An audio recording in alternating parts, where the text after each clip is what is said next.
mais lu ma ci mën a wax rek parce que il s'agit de ça mooy sortie la boo xam ne sortie bu normal la parce que c'est dans le cadre du fonctionnement normal de notre démocratie particulièrement des relations yi am entre exécutif bi ak législatif bi règlement intérieur assemblée nationale moo wax ne surtout dañ ko changé parce que gëwoon na bar avant doona jaar foofu au moins 5 mois ñu def ko léegi jaar bi tous les 3 mois au moins n'est-ce pas donc le normal la premier ministre ñëw assemblée nationale répondre question yoo xam ne ni ñi nga xam ne ni ñooy ndaw askan wi nekk foofu ñoom ñoo ko war a poser parce que yooyu dafay bokk ci qualité du débat républicain parce que chef de gouvernement moom mooy am mission wu appliquer politique bi nga xam ne moom la président définir moom moo koy appliquer ak gouvernement bu muy àndal donc lépp lu ci am c'est normal mu jaar foofu ñu interpeller ko bii nag xëy na am na situation bu spécifique bu mu tombeel waaw parce que nekk na Sénégal nekk situation bu xaw a doy waar doy waar boobu mu ngi d'abord que ni ñu ngi dund crise économique bu xaw a metti quand même il faut le dire boo xam ne ni impacté nañu te am li fi xaw loo xam ne moo ko gën a exacerbé muy mbiru bor bi nga xam ne ni coow bi mu àndal yëpp tax na ba suñu ay partenariat yi nga xam ne am nañ ko mu taga tembe di sooxe parce que boo gisee waxtaan bi nga xam ne ni yàgg na lool ak FMI pour xoolaat naka la ñuy def pour reprendre programme bi xam dañ ko suspendre parce que loolu moo am te loolu lu ko indi xam nañu ko mooy coow li ñëwoon ci dette bi nga xam ne gouvernement bi moo ko sooxe bu mu ko génnee def ci communication mu jaaxal adduna bi yëpp commencé ko ci Sénégal bien sûr mais jaaxal aussi partenaires yi nga xam ne ni ñoom la Sénégal di liggéeyal loolu moo indi woon loolu noonu boobu ba tey nag gouvernement bi waaye na woon ne moom yitteem mooy naka lay def ba waxtaan ak FMI ba ñu déggoo pour ñu reprendre programme bi te xam naa ni ñu ko yaakaaree woon demeewul noonu parce que mbir mi waxtaan bi yàgg na te gis nañ ne FMI ñoom it taxaw nañ ci taxawaay boo xam ne ni ñoom lu ñu cee xaar mooy foog ñu lijjanti yëpp ba mu leer parce que waaw parce que waxi dette cachée ñëw na fi man j'appelle ça dette illégale parce que maa ngi ko tënk rek ci li nga xam ne moom la Cour des comptes wax ci rapport d'audit rapport gouvernement bi jox leen donc yooyu lijjantiwuñ ko ba léegi te loolu moo war a tax conseil d'administration FMI war a mun a addu ci naka la ñuy def pour jëlaat kii bi loolu daal bokk na ci li jaxasa mbir mi dëkk bi nag économie xam nga doy na waar parce que boo seetee gouvernement joppam ses investissements sont minimes boo gisee trimestre bi passé 40 milliards d'investissement loolu du yëngal économie alors que nekk nañu réew boo xam ne ni l'essentiel de la commande publique état bi moo ko yore dëkk bi moo tëddee noonu donc loolu ñàkk activité économique yooyu lié aussi ak yeneen décision yoo xam ne ni jël nañ ko fii voilà loolu daal moo tax dëkk bi metti moo tax Sénégal yi dañuy yàkkamti aussi di déglu ñu yore réew mi ñu indi ay solution am na solo leneen nag mu ngi si tamit foog ñu wax balaa ngay jàll ci keneen mooy crise politique bi ñu fi indi tamit teg ci loolu c'est-à-dire ñu nekk ci crise économique sonn ñu tegal ñu si crise politique boo xam ne ni c'est au sommet de l'État loolu wax dëgg fa la loolu yëpp daañu ko yaatal lu jaaxal Sénégalais la voilà am na solo daañu ko yaatal ci kanam tuuti Elimane Kane président bu Legs Africa Déthié Diouf yow membre nga ci coalition Diomaye Président ban lecture ngay def si question d'actualité ca Assemblée nationale nga xamante ni question d'actualité au gouvernement Premier ministre Ousmane Sonko demoon fa ànd ak tamit membre gouvernement bi doon tontu si laaju député yi. jërëjëf Hadj Malick comme ni ko Elimane waxee yow xam nga ci li ma nekk dëj bi ma nekk donc moo tax gan yeeg yooyu waaw waaye nag am na luñ ci jot a fortaatu waaw ay écho yuñ ci am xam naa ne namoon nañu lool premier ministre ci assemblée bi ndax toog na temps gisuñu ko donc toog na temps gisuñu ko ak yi nga xamee ne moom moo fi am muy crise économique bi ak yooyu ñu kontaan gis ko en bonne forme vraiment très décontracté donc wax ak askan wi ñu dégg ci tamit yenn yu ñu neex mooy yi ñu annoncé prix électricité bi waaw yooyu muy lu am tontu yi nga xam ne am na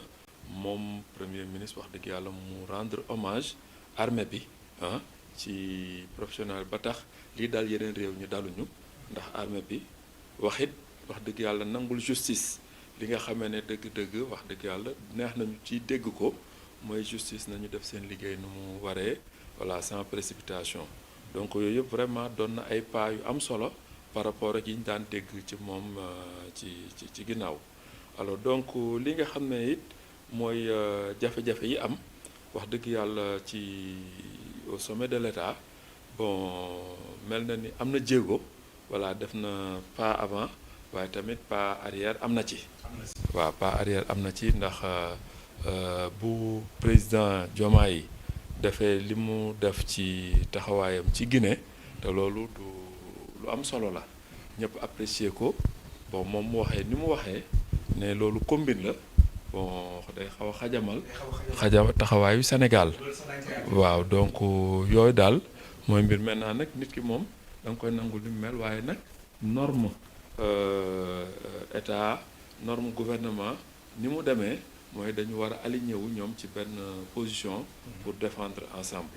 voilà donc loolu daal mooy li ñuul ci soow mi voilà li ci des nag ñi ngi xaar ba nga ñëwaat ci débat am na solo Déthié Diouf membre bu coalition Diomaye Président Daouda Mbaye nga nekk membre parti PASTEF rawatina PASTEF Canada nga nekk tamit spécialiste des politiques publiques alors da ngay rejoindre Elimane Kane ak Déthié par rapport ak ñoom lecture globale bu ñu am ci question d'actualité au gouvernement. waaw dinaa leen rejoindre un peu mais daf may bu fekkee ni may ngeen ma ko bien sûr damay permettre ma mën a rebondir un peu si lu ñu wax pour apporter des réponses. Oui. Voilà, donc li xew tey il faut que ñu xam ni d'abord c'est de l'ordre normal des choses que dans une démocratie ñi nga xam ne mooy les trois pouvoirs dañuy demalante di ñëwlante et c'est dans leur collaboration ci la ñu mën a àndee pour mën a doxal réew mi.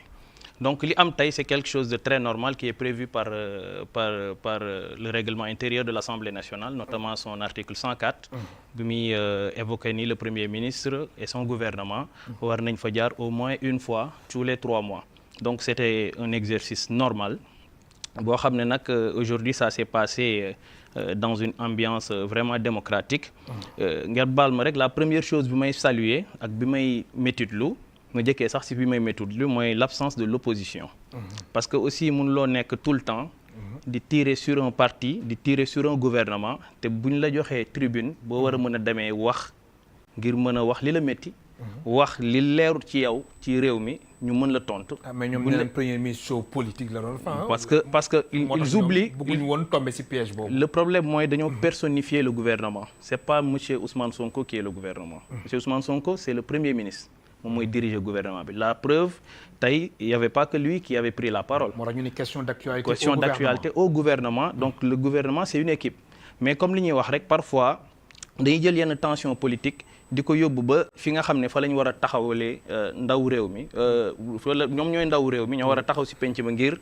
intérêt sénégalais yi donc pour man c'est quelque chose à déplorer c'était l'occasion de venir wax li ñu bëgg et pourtant bu ñu wootee ay points de presse ñoom ñëpp dañuy ñëw toog et il n'hésite pas à tirer sur le gouvernement donc loolu lu ma doon fi sujet la. beneen bi aussi mooy ma saluer taxawaayu opposant bu mel ni monsieur Tafsir Thioye. ndax yaakaar naa ni bu ñu amoon ay opposants yu mel ni moom gouvernement bu ñu fi mënta teg di nga liggéey parce que c'est quelqu'un qui vient du daw débat. qui documente qui parle de chiffres qui pose des questions pertinentes ba pare bu ñu ko répondre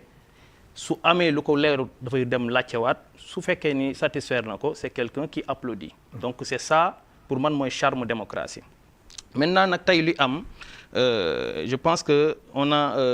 ils ont parcouru presque toutes les questions yi nga xam ne moom moo concerné la gouvernance mais bi nga xam ne mooy le socle sur lequel lañ gën a insister mooy les questions économiques naturellement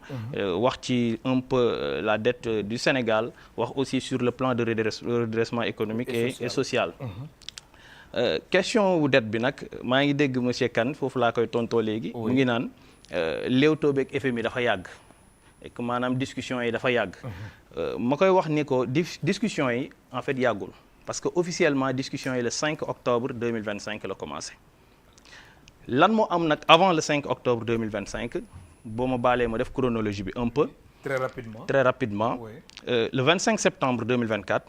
ci la IGF publié le rapport Inspection générale des finances bi mu publié rapport bi le 12 février 2025 si lañ am la validation wala la certification de la Cour des comptes bi mu génnee moom aussi mu dëggal li ñu wax mën naa ni sax dafa souligner ne c'était pire que ce que l'on pensait. Après le 12 février, le 28 février, si le gouvernement du Sénégal bind une lettre adressée au FMI pour ñu mën a xool que situation bi lii moo fi am maintenant sur yan axe la ñu war a basé wu pour def une réforme. Donc moment boobu nag ci la demlante bi dikkalante bi commencé. non maanaam moment boobu ba léegi commencé guñu wax ci tiireel Sénégal wala ñu débloquer ko une somme bi ñuy wax ci waxu déblocage mu ngi nekk le 5 octobre passé si la FMI doog a joxe maanaam genre accord tacite pour ñu mën a commencer maintenant les vraies discussions vers un plan de financement mais li jotoon a am diagnostic la woon te yaakaar naa ni comme li ñuy wax FMI benn organisme la boo xam ne moom da nga koy leb au dernier ressort maintenant ci leb boobu nekkul ni moom moo lay imposer yow état bi da nga am ay droits aussi parce que tirage yooyu ay droits la preuve Sénégal bi mu demee ñu war ko tiireel c'est le président de la République et le gouvernement qui avait demandé à ce que ñu bàyyi leen ñu jéem a def audit yi ñuy def ba pare doog a ñëw sur la base de chiffres yoo xam ne c'est des chiffres maîtrisés maintenant bi ñu defee ce travail là ba ci le 5 octobre ci lañ wax nag ni officiellement FMI commencé na jox leen accord ngir ñu mën a waxtaan sur un éventuel financement. Donc loolu c'était sur la question de la dette. Maintenant c'était pas le seul secteur qui a été touché wax naa léegi ci plan de redressement économique et social Premier ministre ñëw na si avec les premiers résultats les secteurs qui ont été touchés ak yenn secteurs yi nga xam ne on est parvenu à les financer jàppale leen soutenir leen comme le secteur gazier comme Air Sénégal ak yeneen secteurs yoo xam ne grâce au plan de redressement économique et social dimbale nañ leen. Très bien. Alors du ñàkk ci kanam tuuti ñëwaat si yeneen